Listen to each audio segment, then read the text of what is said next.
One dark evening, in a small isolated village, a shocking story about a haunted house was circulating. Locals said that the previous owners of the house were brutally butchered and that their spirits still guarded the place. Curiosity drove some brave people to investigate, and a group of determined teenagers gathered to explore the mystery of the haunted house. They had various devices to record paranormal activity and document their experiences. When they arrived in front of the spooky house, the atmosphere was charged with an unusual energy. The front door creaked menacingly, and the darkness within seemed to absorb any light that tried to penetrate from outside. They stepped inside, excitement and fear palpable in the air. Using flashlights and video cameras, they began to explore each room, every corner of the house. Once they were seated in the main room, the doors suddenly closed behind them, isolating them in total darkness.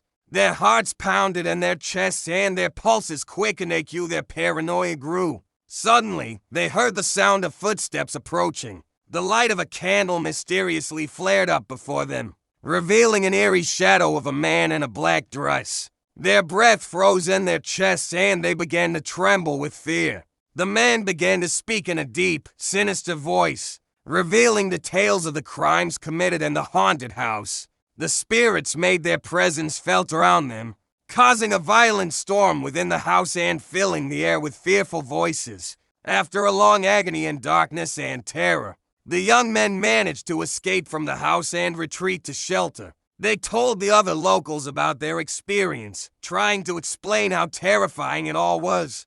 But many continued to perpetuate the legend of the haunted house. This shocking story remained immortalized in the memory of the village, becoming a horror story passed down from generation to generation. Thus, its inhabitants remained vigilant and always avoided approaching the haunted house.